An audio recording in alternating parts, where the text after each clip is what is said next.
오직 주의 사랑에 매여 내 영 기뻐 노래합니다. 이 소망의 언덕 기쁨의 땅에서 주께 사랑 드립니다. 오직 주의 임재 안에 갇혀 내 영 기뻐 찬양합니다. 이 소명의 언덕 거룩한 땅에서 주께 예배드립니다. 주께서 주신 모든 은혜 나는 말할 수 없네. 내 영혼 즐거이 주 따르렵니다. 주께 삶 드립니다.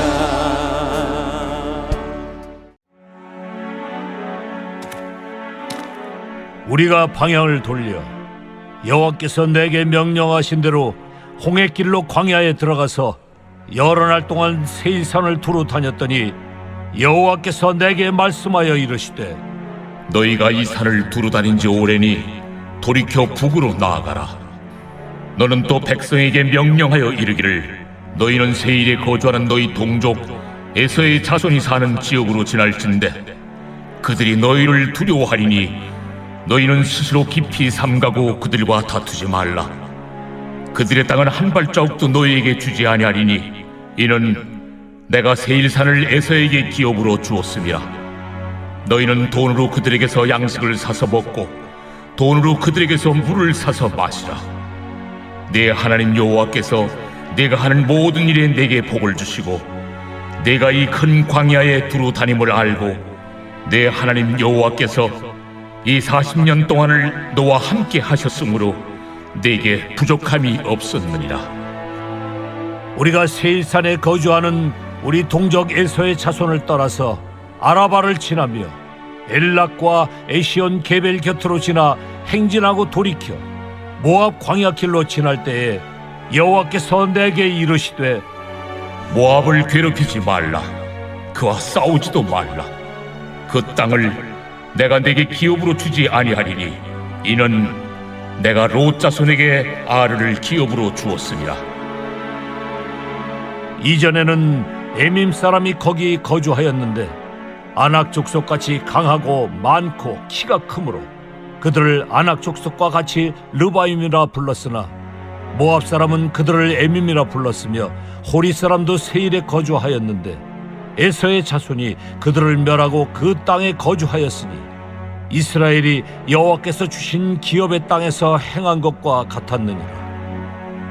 이제 너희는 일어나서 세렛 시내를 건너가라 하시기로 우리가 세렛 시내를 건넜으니 가데스 바네아에서 떠나 세렛 시내를 건너기까지 38년 동안이라. 이때에는 그 시대의 모든 군인들이 여호와께서 그들에게 맹세하신 대로 진영 중에서 다 멸망하였나니 여호와께서 손으로 그들을 치사 진영 중에서 멸하신 고로 마침내는 다 멸망되었느니라. 모든 군인이 사망하여 백성 중에서 멸망한 후에 여호와께서 내게 말씀하여 이르시되 네가 오늘 모압 변경 아르를 지나리니 암몬 족속에게 가까이 이르거든 그들을 괴롭히지 말고 그들과 다투지도 말라. 암몬 족속의 땅은 내가 네게 기업으로 주지 아니하리니 이는 내가 그것을 롯 자손에게 기업으로 주었습니다. 이것도 르바임의 땅이라 하였나니 전에 르바임이 거기 거주하였으며 암몬 족속은 그들을 삼순밈이라 일컬었으며 그 백성은 아낙 족속과 같이 강하고 많고 키가 컸으나 여호와께서 암몬 족속 앞에서 그들을 멸하셨으므로 암몬 족속이 대신하여 그 땅에 거주하였으니 마치 세일에 거주한 에서 자손 앞에 호리 사람을 멸하심과 같으니 그들이 호리 사람을 쫓아내고 대신하여 오늘까지 거기에 거주하였으며 또 갑돌에서 나온 갑돌 사람이 가사까지 각 촌에 거주하는 아위 사람을 멸하고 그들을 대신하여 거기에 거주하였느니라. 너희는 일어나 행진하여 아르논 골짜기를 건너라. 내가 헤스본 왕 아모리 사람 시혼과 그의 땅을 네 손에 넘겼은즉 이제 더불어 싸워서 그 땅을 차지하라. 오늘부터 내가 천하 만민이 너를 무서워하며 너를 두려워하게 하리니 그들이 네 명성을 듣고 떨며 너로 말미암아 근심하리라 하셨느니라. 사랑하는 성도 여러분, 새해 복 많이 받으십시오. 저희는 이 새해 들어서 신명기를 가지고 매일 아침 주님을 만나고 있습니다.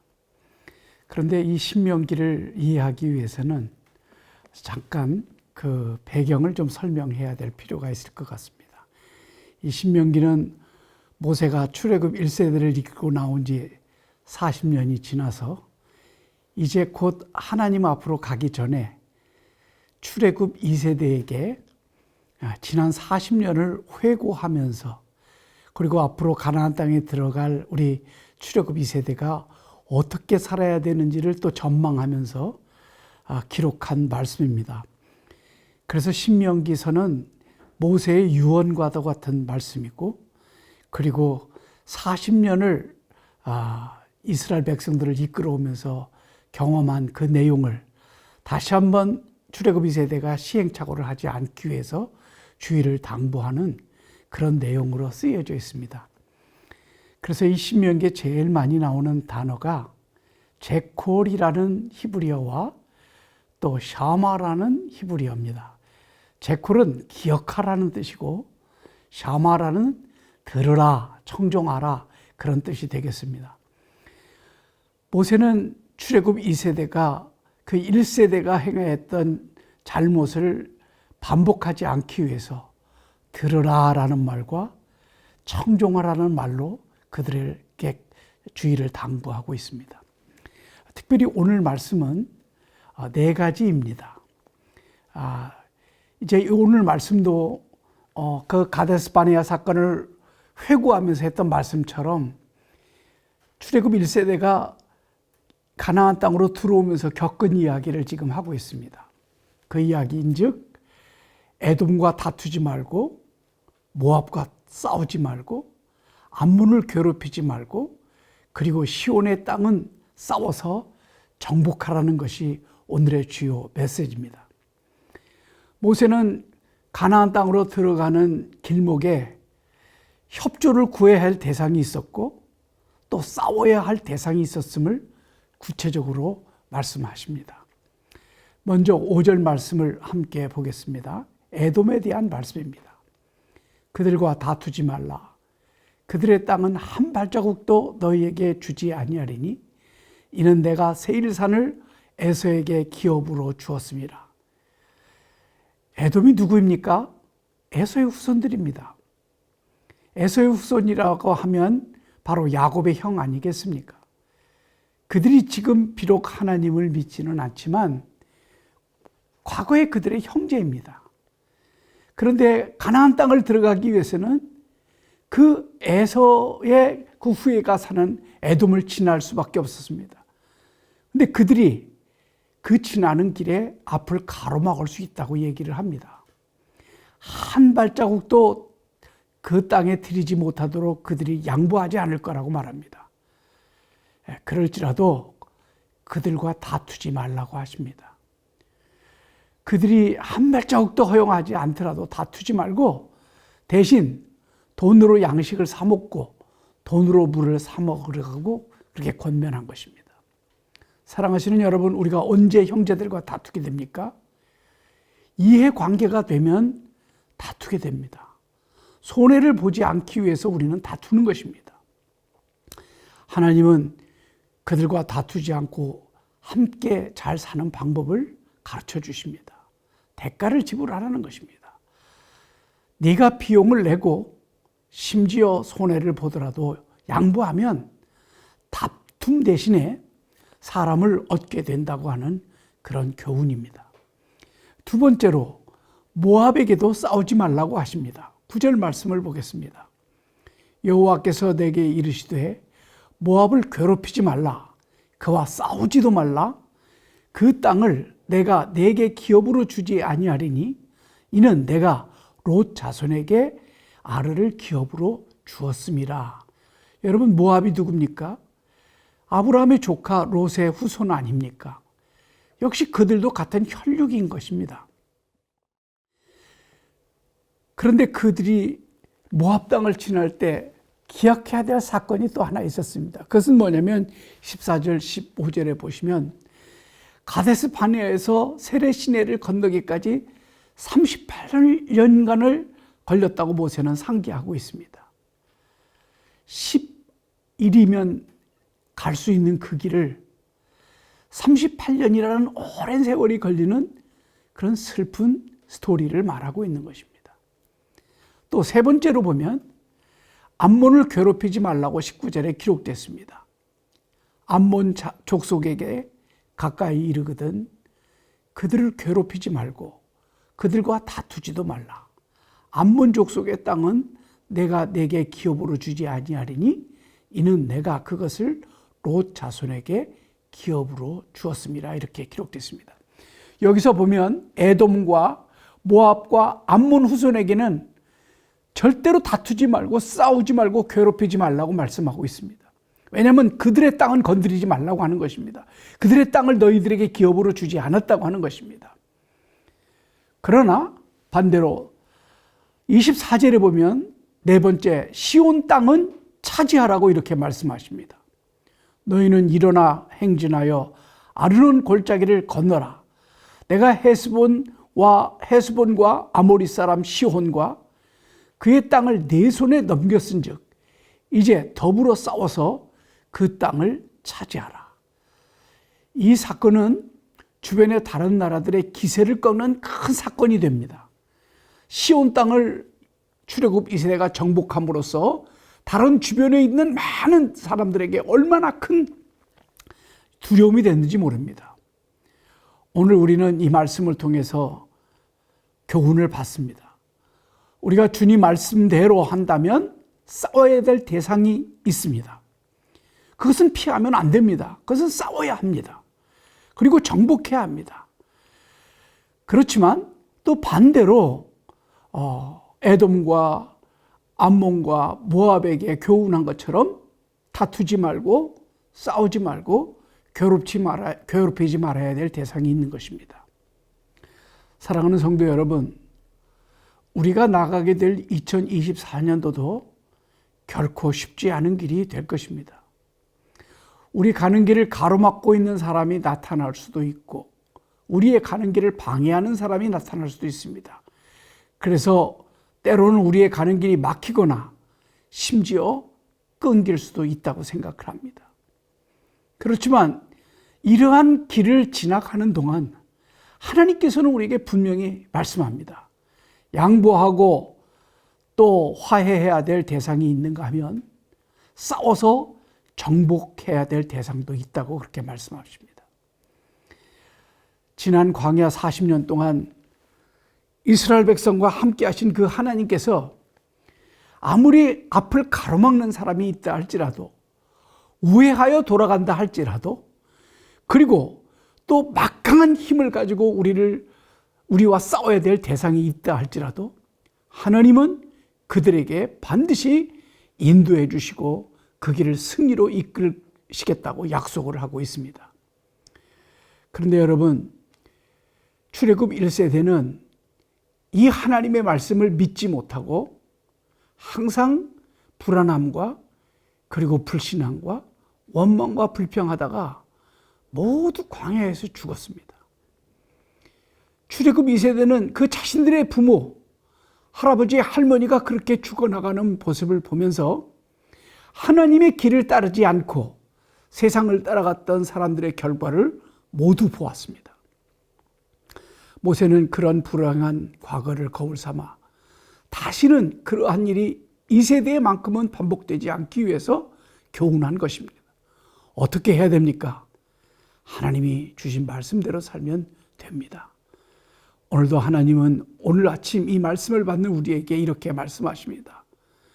네가 가고 있는 길을 가로막고 있는 에돔 또는 모압, 암몬은 누구냐?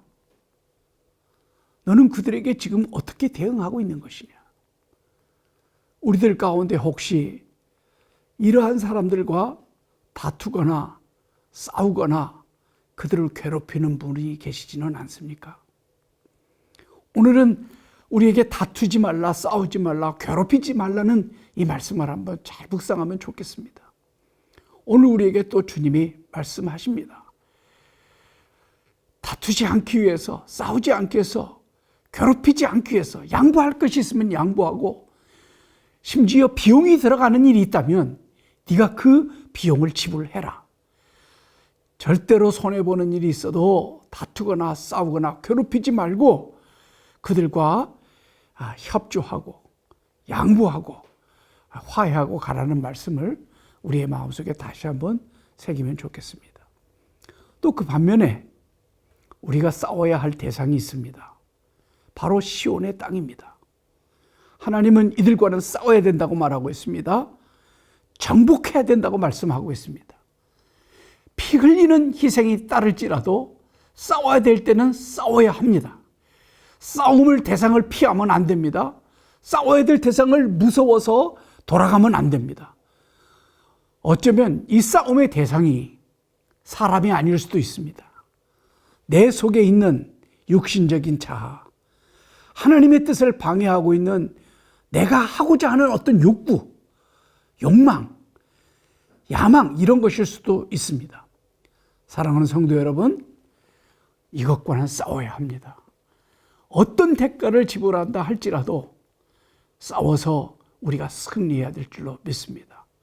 바라기는 저와 여러분이 가는 2024년에 우리의 앞길에 에돔과 모압과 암몬이 나타난다면 하나님 말씀대로 그들과는 같이 협조하고 화해하고, 또 우리의 앞길을 막고 우리와 싸워야 될 대상인 시온이 나타난다 하면 그들과 힘껏 싸워서 최선을 다해서 싸워서 승리하는 저와 여러분의 길이 되기를 주님의 이름으로 축원합니다. 오늘 이 말씀을 생각하면서 잠깐 함께 드리는 기도문을 좀 읽어보겠습니다. 같이 한번 읽어볼까요? 그리고 기도하겠습니다. 사랑하시는 하나님 아버지, 우리가 가야 할 길에 다투지 않고 싸우지 않고 괴롭히면 안 되는 사람들이 누구인지 가르쳐 주시옵소서. 그들과 함께 화해하고 축복하며 살 수 있도록 가르쳐 주시옵소서. 또한 내가 싸워서 정복해야 할 것들이 무엇인지도 가르쳐 주세요. 영적 전투에서 물러가지 않고 용기 있게 맞서 싸워서 주님이 주시는 승리의 기쁨을 경험하게 해주세요. 주님의 이름으로 기도합니다. 아멘. 이렇게 같이 기도하시면 좋겠습니다.